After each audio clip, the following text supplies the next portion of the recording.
ஆதிச்சித்த TV நேயர்கள் அனைவருக்கும் வணக்கம். பெற்றோரையும் சித்தர்களையும் நேசிப்போம், இயற்கையை பாதுகாப்போம். நாம் இன்றைக்கி பார்க்கக்கூடிய விஷயம் என்னென்னா, நவ கிரகங்களால் பாதிப்புகள் வரும் அப்படின்னு நம்ம சொல்கிறோம். ஆக்சுவலாக அதை நம்ம பாதிப்புகள் அப்படின்னு சொல்லக்கூடாது. காரணம் என்ன அப்படின்னா, நமக்கான அனுபவங்களை தரக்கூடியவர்கள். இப்போ நம்ம ஒரு பள்ளியில் ஒரு குழந்தையை போய் சேர்த்துறோம்.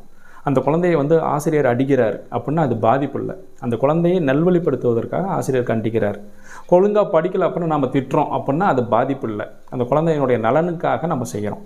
மனிதர்களாக இருக்கக்கூடிய நாம் செஞ்சோம்னா அது கரெக்டு. இது தவறான விஷயம் இல்லை. இதே மனித இனத்தை நல்வழிப்படுத்துன்றதுக்காக கடவுள் செஞ்சார் அப்படின்னா அது நம்ம பாதிப்பு, அந்த தெய்வம் கெட்ட தெய்வம் அப்படின்னு சொல்லி பெரும்பாலானவங்க நம்ம நினைக்கிறோம். ஆனால் விஷயம் அது இல்லை. ஏன்னா இன்றைக்கி இருக்கக்கூடிய காலகட்டங்களில் 9 கிரகங்களையும் மிகவும் பலம் குறைவாக இருக்கக்கூடியவர். பலம் குறைவுனா உடல் பலம் அந்த மாதிரி பலம் கிடையாது. பவர் கம்மியாக கொடுத்துருக்க யாருக்கு கொடுத்துருக்காங்க அப்படின்னா நம்ம சனீஸ்வர பகவானுக்கு தான் கொடுத்துருப்பாங்க. காரணம் என்ன அப்படின்னா அவர் ரொம்ப பர்ஃபெக்டாக இருப்பார். அதனால் அவர் எப்போவுமே ஓவர் பர்ஃபெக்ட். அதனால் என்ன பண்ணுவாங்க அப்படின்னா அவரை பார்த்தாவே எல்லாருக்கும் ஒரு பயம் வந்துடும். அதனால் என்ன பண்ணாங்க, இவர் ரொம்ப நேர்மையாக இருக்கிறாரு, அதிகமான பவர் கொடுத்துட்டோம்னா கண்டிப்பாக மனித இனம் எந்த வேலையுமே செய்ய முடியாது. சும்மா ஒரு சின்ன குழந்தைகிட்ட போய் எங்கடா போயிட்டு வந்தோன்னு கேட்டோம்னா கூட அதை அடிச்சு போடுவாங்களோன்னு பயந்துட்டு ஒரு சின்ன போய் சொல்லும். ஆனால் அது கூட அவருக்கு பிடிக்காது. அதே மாதிரி தொழிலுக்காக என்ன பண்ணுவோம், ஒரு சிலர் நானே 5 ரூபாய்க்கு தாங்க வாங்கிட்டு வந்தேன், எனக்கு 1 ரூபா லாபம் கிடைக்கணுவாங்க. அப்போ சின்ன விஷயத்தில் கூட அவர் பொய் சொல்லக்கூடாதுன்னு நினைப்பார். எல்லா விஷயத்திலும் பர்ஃபெக்டாக இருக்கணும், நேர்மையாக இருக்கணும், நீதியாக இருக்கணும், நியாயமாக இருக்கணும்னு நினைப்பார். அப்படி இருக்கக்கூடியவருக்கு அதிகமான பவர் கொடுத்தா மனித இனம் வாழ முடியுமா? வாழ முடியாது. அதனால் என்ன பண்ணுறாங்க, அவருக்கு கொஞ்சம் பவர் கம்மியாக கொடுத்து நீ கொஞ்சம் பார்த்து பண்ணிக்கப்பா அப்படின்னு சொல்கிறாங்க.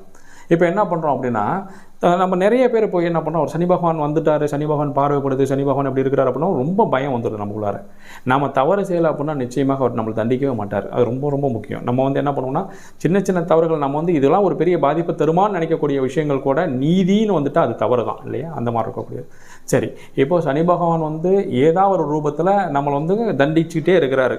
நம்ம நம்மளுடைய சூழ்நிலை காரணமாகவோ அல்லது நம்மளையும் அறியாமலோ நம்ம ஏதோ ஒரு தவறுகள் செஞ்சுட்டே வரோம். ஆனால் அது அவர் திருத்தறதுக்காக முயற்சிகள் செஞ்சு நம்மளை தண்டிக்கிறார்.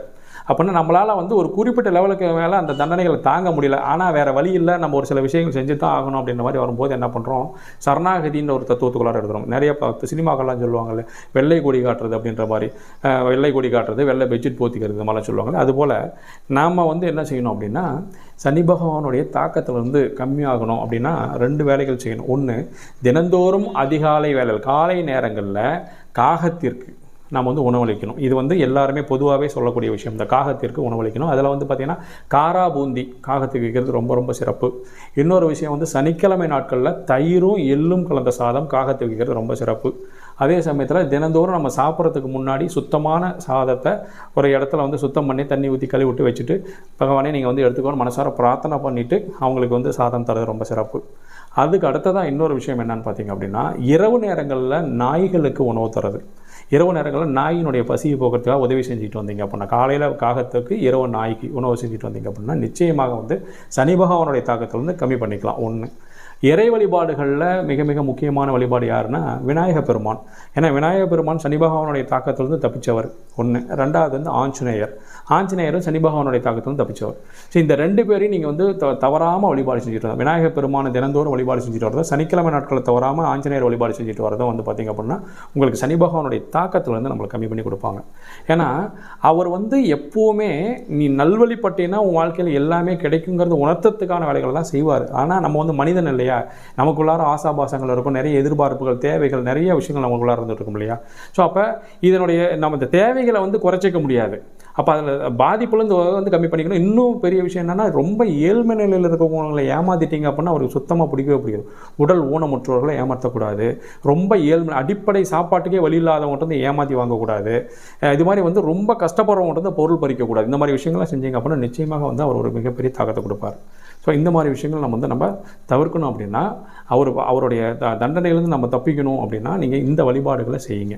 ஒன்று, கிரகங்கள் சாதகமாக இல்லை, நமக்கு நம்ம பிறக்கும் பொழுது இந்த கிரகங்கள் சாதகமாக இல்லை, அதனால் இந்த மாதிரி பிரச்சனைகள் நடக்குது அப்படின்னாலுமே சனி பகவானுடைய பிரச்சனைகள் வருது அப்படின்னாலும் அதுக்கும் தீர்வு தரக்கூடிய விஷயமாக ஆஞ்சநேயர் வழிபாடும் விநாயகர் பெருமான் வழிபாடும் இருக்கும். அதெல்லாம் தாண்டி காலபைரவர் வழிபாடு. காலபைரவர் யாருன்னு பார்த்தீங்க அப்படின்னா சனி பகவானுடைய குருநாதர். ஸோ அந்த காலபைரவர் வழிபாடு செஞ்சுட்டு வந்தீங்கனாலும் அவருடைய தாக்கத்தை நம்ம மீண்டும் வெளியில் வந்துடலாம். ஆனால் என்ன அப்படின்னா சனி பகவானை பொறுத்தவரையிலும் நல்லது செய்யணும்னு நினச்சாலும் யாரும் தடுக்க முடியாது, அதே சமயத்தில் கெட்டது செய்யணும்னு முடிவு பண்ணிட்டாலும் யாராலுமே தடுக்கவே முடியாது. அவரை பொறுத்தவரைக்கும் அவருடைய வேலையை கரெக்டாக செய்வார். அதனால் சனி பகவான் வந்து அவருடைய தாக்கத்திலேருந்து நம்ம கம்மியாகணும், அவருடைய பாதிப்புலேருந்து நம்ம கொஞ்சம் மீண்டு வெளியில் வரணும் அப்படின்னா காலையில் காகத்துக்கு உணவு வைக்கிறது, இரவு நேரங்களில் நாய்களுக்கு உணவு தரது, ஆஞ்சநேயர் வழிபாடு, விநாயகர் பெருமான் வழிபாடு, காலபைரவர் வழிபாடு, இதை வந்து நீங்கள் ரெகுலராக நார்மலாக பண்ணிட்டு வரணும். அதே மாதிரி சனிக்கிழமை நாட்களில் தெரு ஓரமாக சுற்றி திரியக்கூடிய நாய்களுக்கு தயிருடன் கலந்த எள் சாதத்தை வச்சு வழிபாடு செஞ்சுட்டு வந்தீங்கனாலும் நிச்சயமாக வந்து அவருடைய தாக்கத்திலிருந்து கம்மியாகி வெளியில் வரலாம்.